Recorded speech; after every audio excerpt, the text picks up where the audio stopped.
Hey guys, what's going on? Welcome back to your Lake Fork Guide. Hey, this is our last video to get you guys ready for the Big Bass Splash. And one of the baits that's starting to come on strong and really starting to take over and get a lot of bites in my boat this week is going to be the weightless, weedless wacky worm.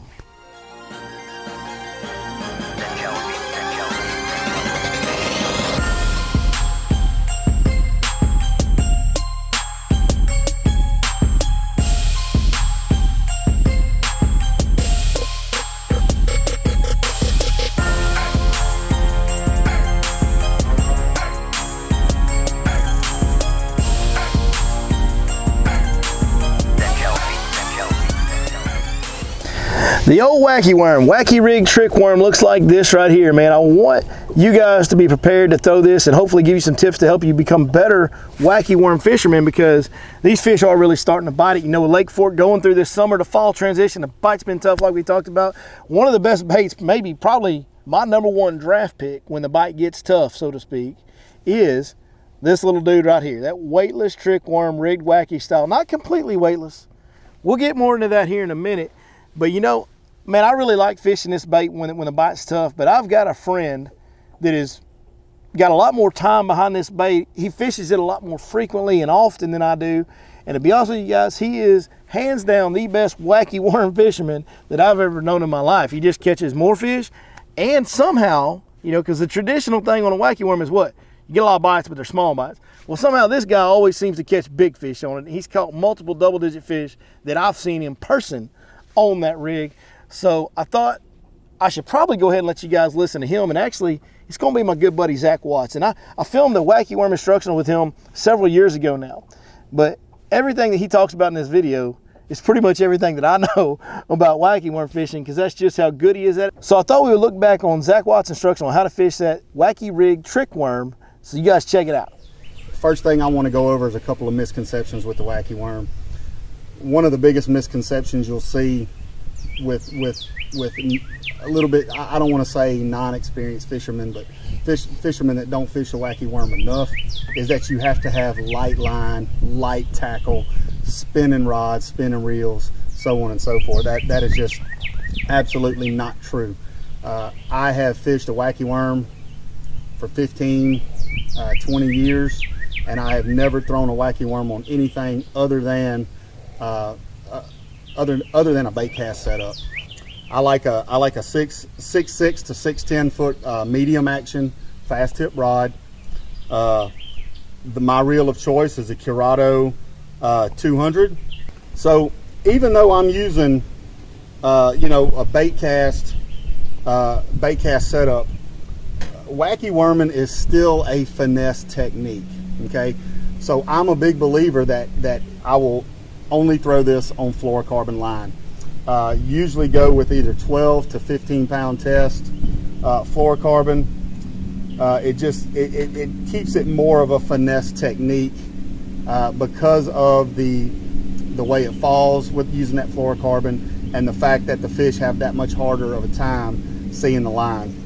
Now there's my 3 main wacky worm baits are going to be the Zoom trick worm in a variation of colors, watermelon red, watermelon candy, watermelon magic. Those are probably my 3 favorites. I'll also wacky worm a stick bait. There's a variety of stick baits out there. I like the Smash Stick.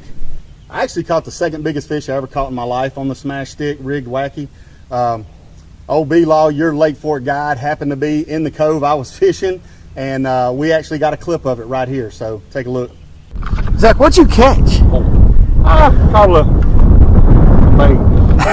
23 and a half. A 10 pounder that's in the slot. That's a slot fish 10 pounder. Now last but not least, my 3rd favorite option for wacky rigging is the LFT ring fry. Very versatile bait. You know, what I want to talk about now is how do we rig this?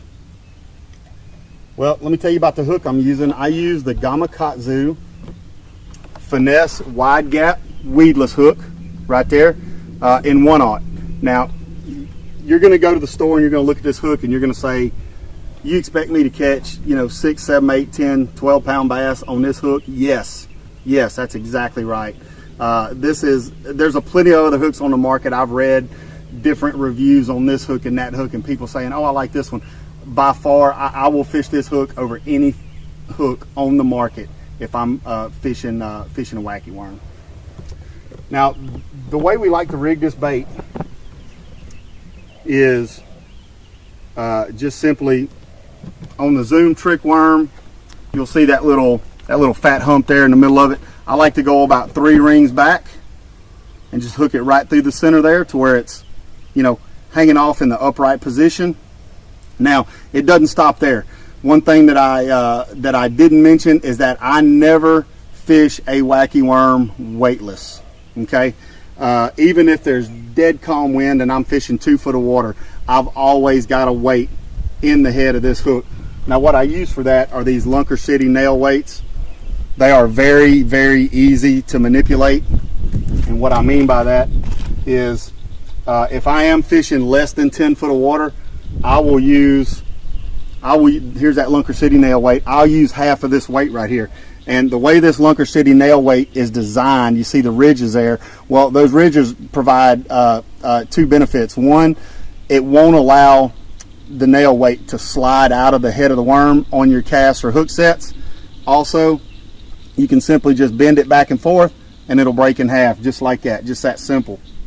And what we'll do is we'll grab this half a nail weight here, just slide it right down in there into the head of the worm, right there, and there we go. Now, the benefit to this is when you are working this worm through some grass or around a bush, this worm is still going to fall very slow, but it's going to fall head first. When it hits the bottom, it's not going to immediately just lay down. It's going to stay up there a minute and give that fish a chance to suck it up. All right, where do we want to fish a wacky worm? Well, I personally will fish a wacky worm anywhere, anytime, any water depth. Now, I mentioned earlier that we only use the half the nail weight when we're fishing the shallower water. If I'm fishing water greater than 10 feet, I'll go ahead and use that whole Lunker City nail weight. It just helps it get down in that deeper water.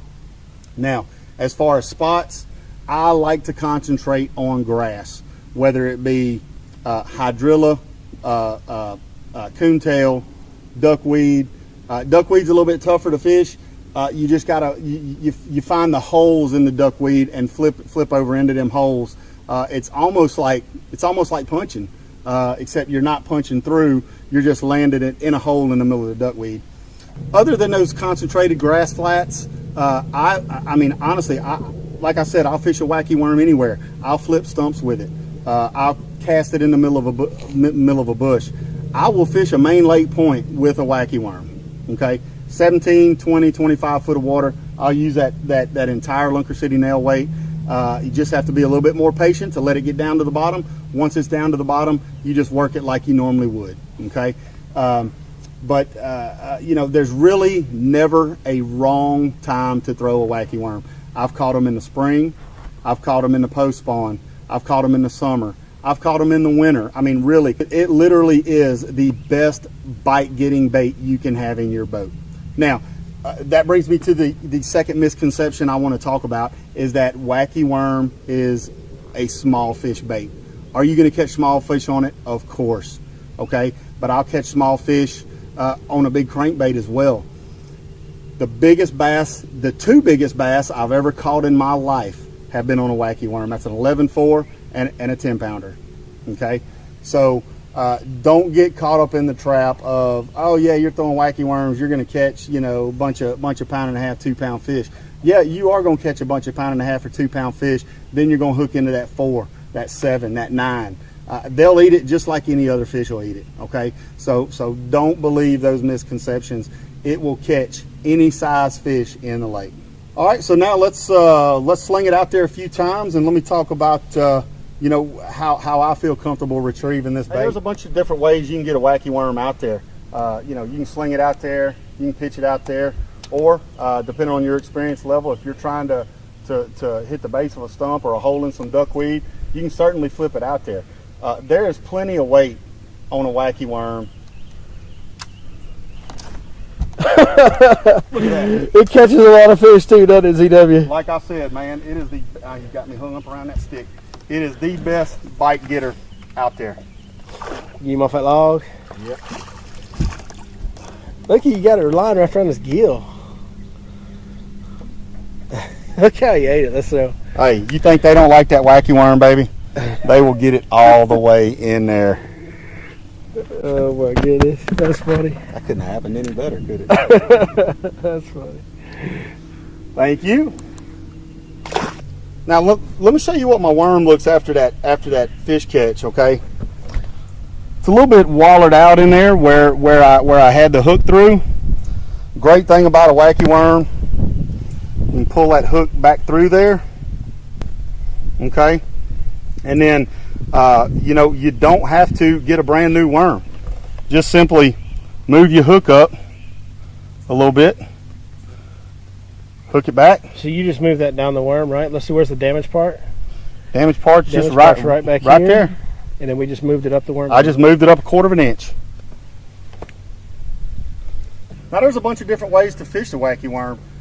Again, I'm fishing grass right here. I got a lot of coontail growing up just under the water surface here. I got some duckweed going down the sides.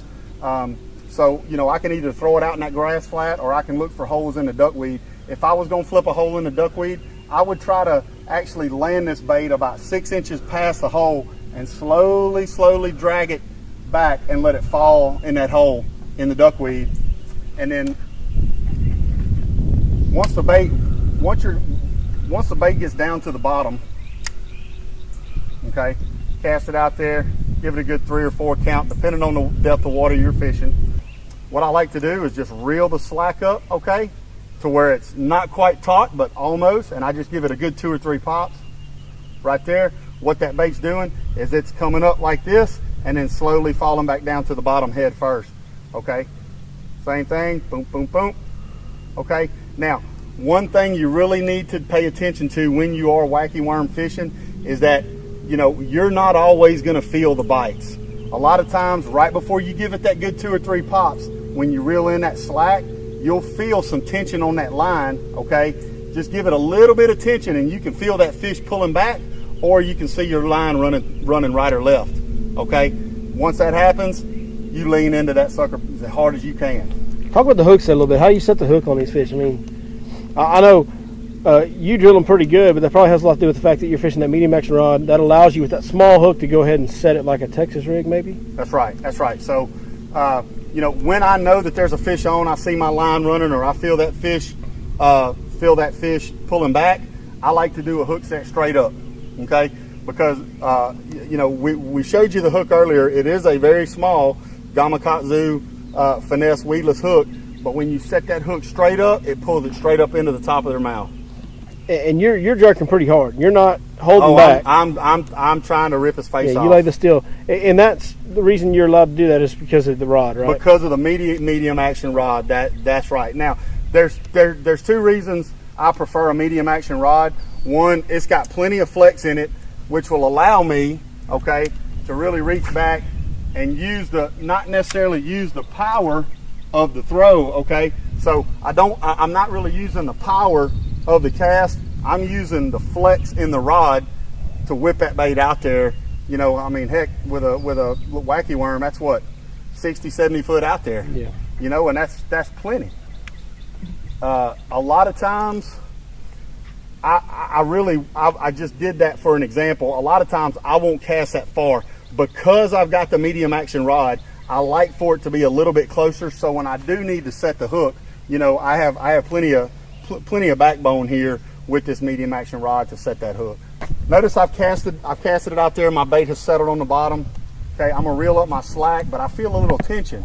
I'm gonna pull just a little bit more tension. Okay, I don't feel anything pulling back. I don't see my line running right or left, so I know I'm on grass. So I just give it a good pop, and it pops free of that grass, and then it comes on down head first.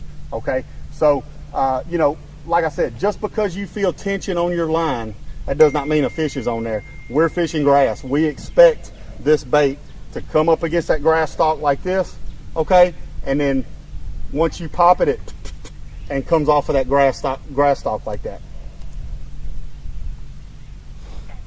There it is again, another piece of grass. Okay, as you can see, I've got enough tension on it to where my rod is bent just a little bit, so I know there's not a fish pulling back. I don't see my line running sideways, so I give it another pop. It pops right on free. That's the benefit to having that Gamakatsu weedless finesse wide gap.